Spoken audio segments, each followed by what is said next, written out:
After a long, cold, and brutal winter, we've made it, folks. It is Champ Week. NCAA championships are here, and we're here to break it down. Everything, every part of it, here on the Last Lap podcast. Let's get right into it.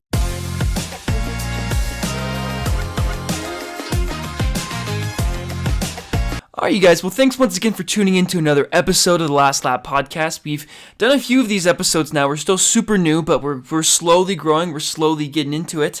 I think this is like our 15th video or something, so still super new, but if this is your first time, please please subscribe. It's definitely super new still, so we're trying to grow the show and gain more of a following so we can gain a community where we talk about track and field the way we want to talk about it. I want this to become the sports center of track and field, a place where we just break down what's going on, every detail, every piece of the puzzle, and we just create a really awesome product for all of you. And so with that being said, let's go ahead and get into today's topic for the week, and that is the NCAA championships. On this episode, we're going to break down 800 all the way up to 5K and the DMR as well, all of the distance events, tell you what's going on, who's in it, who's out, who's going to win, who's our dark horses. It's going to be awesome. And this championships, I think, is going to be one of the more exciting championships we've had in a while, especially on the men's side, due to the wide open nature of the competition. Feels like in past we've kind of had these dominant times of people that are like kind of head and shoulders above the rest. If you look at the seed times, that is absolutely not the case, and there is a lot of competitors in here.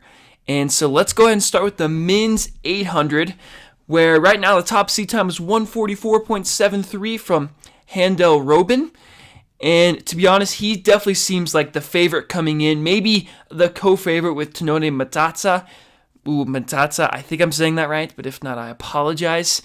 And really, I just expect those two to battle it out for the most part. The 800 it's always such an interesting race that everyone's so close together based off the times. The entire field is within 2 seconds of each other, so it feels so hard to pick like who exactly is going to come out on top, but I would say Hondo Robinson with Tenone Matatsa as a close second, the junior from Georgetown at the moment. And you know what, I'll tell you, on the women's side, this is going to be another interesting race. There have been 5 women that have broken 2 minutes in the 800 for the women's race, and I kind of have a rule where, you know, in the NCAA, if you've made the Olympics, you kind of get the nod over everyone else when it comes to predictions, and that's the rule we're going to follow here. I think Juliet Whitaker is going to take home the win in her senior year from Stanford. She's made the Olympic team, and now it's her time to get that NCAA indoor championship.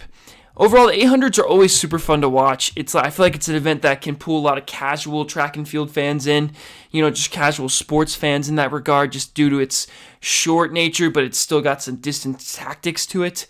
And so it's like this kind of fun middle in between sprint and distance event where it still requires all that speed and effort, but it's that strategy of maybe sometimes you see in the longer events. So really excited for that. The mile as well, transitioning into that event. This is always, I feel like, one of the premier events at the indoor meet, especially, I don't know, it just feels right that we run a mile indoors instead of a 1500. This is America. This is the one, metric event we run, or the non-metric, or whatever the word is I'm thinking of there. But it's not the 1500. And, this year the top seed time, surprisingly, is not Gary Martin. And we're going to get a little bit more into his kind of indoor season, kind of what I think he'll do at this meet in just a second.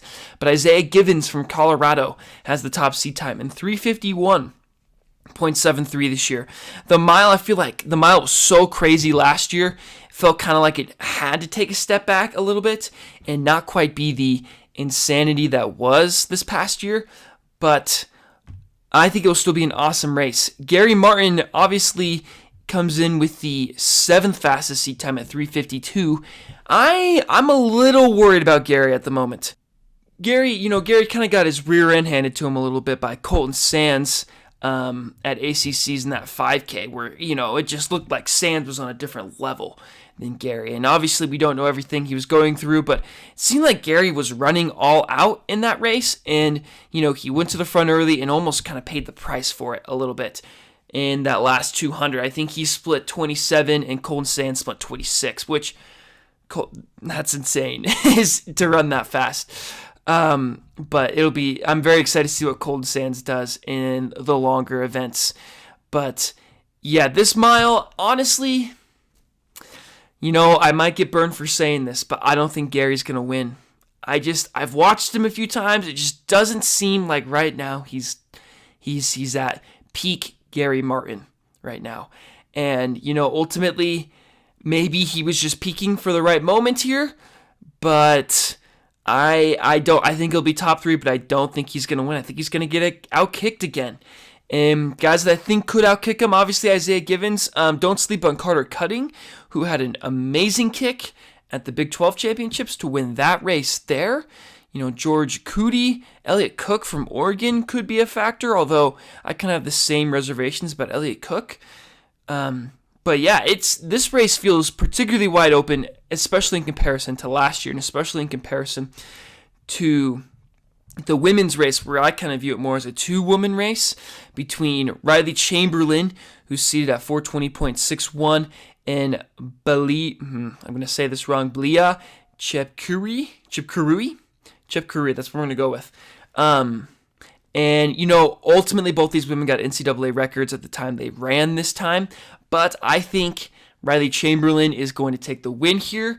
I think she didn't run the mile at Big 12s because I think she's waiting to unleash a little bit here, and I think she's got a little bit better of a kick. And so I think ultimately Riley Chamberlain can go out and sit on Chepkurui and get that done. But yeah, the mile on the women's side is going to be super awesome as well. You got Sadie Englehart as the 4th place, fabulous freshman with a seed time of 4:23.84. You got another, tons of just really, really talented women that are in here. Brianna Rinn, the junior from Utah, first time making the meet. It'll be awesome to see what she does. But ultimately, yeah, lots of really fast times, and they should be very, very competitive races. I think on the women's side, it'll be more of that 2-horse race. Otherwise, the men, if you told me any of them won it, I probably wouldn't be that surprised. I mean, the last seed time is Connor McCorrick, a senior from Princeton. If he wins it, I'd be kind of surprised, but I wouldn't be shocked. It felt like last year, you had all these people that were 348, and out in front, and it was if anybody besides them won it, it'd be a big shock. But I just don't see that this year, ultimately. And so let's switch gears a little bit here into the 3K. The 3K on the men's side, I think, is going to be the best race of the championships. I feel like the 3K often is. Maybe that and the DMR are two of the better distance races, but the 3K always gets this perfect combo of the milers and that real raw speed that they have and the strength of the 5K. And it's this perfect melting pot of a distance where everyone battles with each other. And so let's just run through it right now, because the top seed time is Marco Langon at 7:34.00. Number 2, Colton Sands, 7:34.05, just 0.05 behind him. And Tavon Kitchen, the freshman, the 18-year-old from BYU, is 3rd right now in 7:36.23. And in 4th place, the 800-meter to 10K specialist, Colin Solomon, in 7:36.71. You can just keep going down the list of NCAA stars. So you've got Hoptum Samuel, the 6th fastest person in this field. You've got just a plethora of guys from Oregon, including the high school standout Simeon Birnbaum and his teammate Connor Burns. Simeon Birnbaum has got the kick. He's confident coming off of Big Tens where he won there. You've got Ernest Chariot from Arkansas, Elliott Cook from Oregon as well, doubling back in the mile. Ruben Reyna from Washington is an excellent miler. This race is going to be absolutely insane. I actually can't wait for this. I went back and forth on who I thought was going to win for a long time, and I've come to this conclusion. I think there's absolutely a reason Colin Solomon chose the 3K. I think, those coaches down there at NAU and Colin Solomon know what event he's most likely to win a national championship in, and they chose the 3K for a specific reason. I think the 3K, much like the mile, is slightly down this year compared to last year. There's no 7:28 runner, and if it comes down to a kick, I think Colin Salmon is absolutely the man to get it done. I think he has the strength to stick around, and then he's got the speed to blow them all away in the last 800 to 400 meters, or really as late as he wants to leave it. I think Tavon's still just a little too young to get it done on this kind of a stage, although I do expect him to be up in the mix and be in contention. And ultimately, another name I'd look at is probably Simeon Birnbaum, to be honest with you. I know it's a little slower. I don't think somebody's going to go out and take this race by the storm, grab it by the horns and just go to the front and hammer 29 after 29 after 29. I don't see that happening. I think all these guys think they have a good enough kick to get it done. I think Marco thinks that. Colin Sands should think that off after ACCs. Colin Salmon should think that. I just maybe Hoptum Samuel goes to the front and tries to make it quick, but he's going to already have run the 5K, which we'll get into in a little bit. I just think this race is going to be a little bit slower. I think the winning time will be in the 740s, which is going to let everyone in it, and I think Colin Salmon is absolutely going to take advantage of that. And my dark horse is Simeon Birnbaum in this instance. I know that's a little mainstream of me. I don't know what the exact word is there, but I think it's going to come down to a kick, and I fully anticipate Colin Salmon to get it done. And, I'll throw Tavon Kitchen in the top 3 there as well. I really like his progression and what he's been able to do. But yeah, on the women's side, you really can't talk about the 3K and the 5K in the exact same breath, because we basically just have a rematch from cross country in these two meets, as the top 2 seeds in both the 3K and the 5K are Doris Lemongoy and Jane Hendengren. In the 3K, Doris Lemongoy is slightly faster than Jane. She's run 8:31, Jane's run 8:34. And in the 5K, Jane is slightly faster. Well, not slightly. She's multiple seconds faster. Jane has run 14:44, and Doris has run 14:51. The reason I say it's basically just down to these two is because of the disparity between these two and the rest of the field. For example, in the 3K, Jane Hendengren's run 8:34. Third place is run 8:41, a whole 7 seconds back. And, in the 5K, Doris Lemongoy is second with 14:51, and the next seed time hasn't even broken 15. And Sadie Vaught from Arkansas has run 15:02. So it just feels like it's going to be a repeat of cross country a little bit in these two races, particularly in the 5K. Maybe I just have PTSD from those two just battling it out in cross country, and that nobody else is even in the camera shot after like 800 meters in. But and just with women's running, I feel like it's often the case where the leaders, the people that are supposed to win and that are supposed to do well, just don't play with their food. They just go out hard and they say, run with me as long as you can, I dare you. And usually the favorites cannot have anybody run with them for more than 3/4 of the race. And then the last couple laps is just almost feel like victory laps for them. We've seen this with Parker Valvey in the NCAA time and time again, where she's lapping second place in a 10K. Like, it's just almost not even fun how good she is. It's just crazy how good and dominant Parker was. And, I think we're kind of blessed that, Doris and Jane have each other in some sense from a fan racing perspective. It's not just, we get to go see Doris kill it again, or, Jane is just going to go run away with it again. We know they'll give each other a race. They'll give each other a battle. And I think, with these two races, it's hard to pick against Doris at the moment, especially after watching cross country. I think Doris just kind of beats Jane at her own game, unfortunately for Jane. To be honest, it would not shock me at all if Jane won one or both of these races, especially with how she looked at the 3K at Big 12s. But Doris Lemongoy is a World Championships qualifier for a reason. She has been that good for a reason. And I just think it's going to be hard for Jane not to repicture cross country the moment she feels like Doris is pulling away from her a little bit. And we'll see if she's been able to close that gap at all.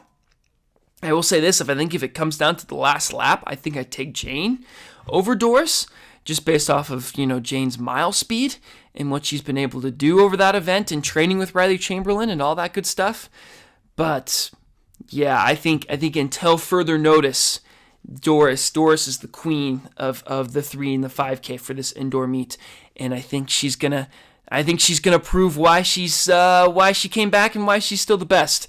But it would not surprise me at all if Jane can stick with her and then just get her that last 100 to 200 meters. And with that, we'll pivot to the second to last event we're going to cover, which is the men's 5K. The men's 5K is a really interesting. So I'll give you the top 2 seeds here because they have the exact same time down to the point or the 100th of a second. So Hoptum Samuel has run 13:05.21. Marco Langon has run the exact same time. And then it's a slight gap back to Dennis Kipengedic, who's run 13:12. So, kind of like the women's race in the 5K, there is that pretty sizable gap. Although I don't see there being the same breakaway with these two we saw, that I think we'll see, rather, in the women's 5K. I think, Dennis Kipengedic from Oklahoma State is no slouch by any measure, and he'll be right in it. Colton Sands has looked phenomenal of late, and he, the 5K is first, and based off of what he did at ACCs, if they leave it to where he's still in it, he might just blow the doors off of everyone and win the whole darn thing. You also have Roger Kiplimo from Iowa State, Robin Barra, also from Iowa State, Tavon Kitchen and Creed Thompson, the BYU duo, who are both right around there. Evan Jenkins from Washington has got another guy with a good kick. The Washington guys are always excellent speedsters. But really, the main thing in this race for me is going to be, how does Hoptum Samuel look coming off that half marathon into this higher level of competition? I know he ran well at Mountain West, but at this next step up, how has he recovered from the half? How has he transitioned back to the 5K? Has it been seamless? We'll find out. My guess is that yes, it has been, and I think Hoptum Samuel's going to win this race. But if it's not, I think this could be the time Marco Langon gets his NCAA title, and if he does, you better watch out, because he's probably going to tell anybody and everybody that will listen to him how awesome he is and how he's now the king, right, now that he's won this title. If you haven't had the opportunity, go back and watch his interview after he won the 3K, and just talking smack to basically anybody they asked him about why Gary Martin wasn't there, or this person or that person. He's a good interview, so that would be entertaining to see John Anderson interview Marco Langon in that perspective. But ultimately, this is going to be such a fun event. But Hoptum Samuel, I think, takes home the 5K and gets his first, I believe that's his first indoor championship, which is awesome. And okay, now I wanted to transition a little bit into the last event of the day, and that would be, or the last event that we're going to cover. It's not the list of, events for the meet. But that would be the distance medley relay. And this is a tough one to kind of predict or talk about, because they can put 8 people for the potential relay. And it's really hard to know who's actually going to run in the DMR until, they kind of get out on the track and do it. Like, for example, BYU has both Jane Hendengren and Riley Chamberlain as options for the DMR, but are they going to triple? Like, that seems like kind of a lot, especially for Riley, who'd have to run rounds in the mile. So it just feels like kind of a lot. Although if any team maybe were to go for it, it would be BYU, because they've won the DMR on the women's side recently. I believe last year, if not the year before that, maybe both. But they have the top seed time. Oklahoma State and Arkansas is 3rd. Iowa State is 4th. Washington 5th. South Carolina, Oregon, NC State, Florida, North Carolina, Boston College, and Utah got the 12th spot in the distance medley relay. And on the men's side, Michigan has the top seed time with 9:14.8. Oregon is right behind them, just 0.08 behind. Virginia Tech is in 3rd. Villanova, is in 4th. Virginia has the 5th spot, and then after that you have Northern Arizona, Washington, Arkansas, Wisconsin, Penn State, BYU, and Colorado round out the top 12. And, as I was kind of saying before, ultimately, it's kind of a wait-and-see thing, right, for who enters the DMR. I think the rumor is that Colin Solomon is going to run the mile leg for the DMR, so if he does that, I think NAU's got a very strong team and a very strong chance, along with probably Oregon, is who I would say is another top favorite on the men's side. And then, obviously, if BYU runs their A squad, they're absolutely going to get it done. It's just, what do you prioritize with those top athletes? Who are you going to run? I know probably some of the teams that are like 6 through 12 and maybe don't feel like they have as much of a chance to win a DMR title probably aren't going to race their top guys that are maybe already in 1 or 2 events. Like racing Tavon Kitchen in 3 events feels kind of impractical, especially when the 3 events would be the 3K, 5K, and DMR.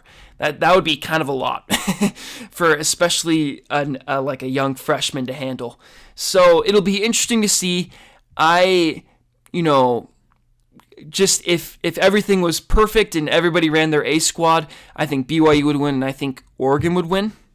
But that's probably not going to happen. I actually, based off of this, I saw an interesting comment on, I think it was Sidious Mag's YouTube channel, of all things. But, so this is not my idea, but I fully endorse and support this idea of, we should have the DMR run on like a separate weekend for the championship. We should do it a completely separate time so that all of these top guys can go and battle for a DMR championship. And it could be this really cool standalone event where the best teams and the best guys in the country battle it out. And it's basically like indoor, relay cross-country version. And it can be this really cool special event. Otherwise, I feel like now it's almost a little bit of an afterthought, especially when these top guys and top girls don't end up running in it because they're already in 2 or 3 events in the championships. But that's just my 2 cents. Echo that from some random Sidious Mag commenter. So if you're listening to this, great idea by you. But yeah, that's ultimately going to do it for the events we're covering. I am so excited for this weekend. It's going to be so competitive across the board. There's so many amazing matchups. Track and field is built off of individuals and personalities, and I think this year absolutely has it. We're going to see some amazing performances, some amazing times, and I cannot wait for it. I hope you enjoy it. I hope you enjoy watching it, and thank you for listening. This is and always will be the Last Lap Podcast.